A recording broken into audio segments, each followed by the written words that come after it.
আসসালামু আলাইকুম। অষ্টম শ্রেণীর স্বাস্থ্য সুরক্ষা টিউটোরিয়ালে তোমাদেরকে স্বাগতম। এই ভিডিওতে আমরা স্বাস্থ্য সুরক্ষা বইয়ের 83 পৃষ্ঠার এই ছকটি সমাধান করা শিখব।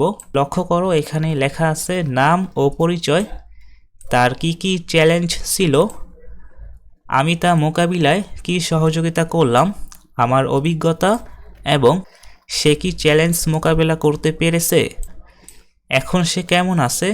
এটা হচ্ছে 1 মাস পরে। আমরা এখন অ্যান্সার করা শিখে নিব। আমি এখানে লিখে রেখেছি নাম ও পরিচয়। এখানে আমি নাম দিয়েছি মোহাম্মদ সাকিব।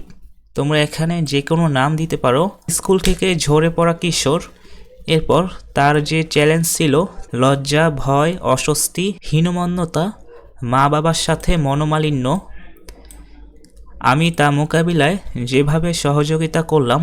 এসব ঘটনা বয়ঃসন্ধিকালে সাধারণ ঘটনা হওয়ায় বন্ধু ও অভিভাবকের সাথে আলোচনার সাথে মোকাবিলা করতে বলেছি। এরপর এখানে আমার অভিজ্ঞতা, যে কোনো পরিস্থিতিতে আলোচনা ও সহযোগিতার মাধ্যমে সমস্যার সমাধান করা যায়। এরপর লিখেছি সে কি চ্যালেঞ্জ মোকাবেলা করতে পেরেছে, এখন সে কেমন আছে। এখানে আমরা লিখে নিব সে তার চ্যালেঞ্জগুলো সম্পূর্ণ মোকাবেলা করতে না পারলেও আগের চেয়ে অনেক বেশি ভালো বোধ করছে।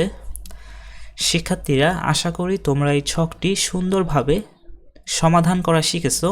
তোমরা যারা এর আগের ভিডিওগুলো দেখো নাই, তোমরা অবশ্যই এই ভিডিও ডিসক্রিপশন বক্সে প্লেলিস্টের লিংক দেওয়া আছে, ওইখানে প্রবেশ করে তোমরা আগের ভিডিওগুলো দেখে আসবা। আমাদের আজকের ভিডিও এই পর্যন্তই। এর পরবর্তী ভিডিওতে আমরা পরবর্তী পৃষ্ঠা নিয়ে আলোচনা করব। সকলে ভালো থেকো। আল্লাহ হাফেজ।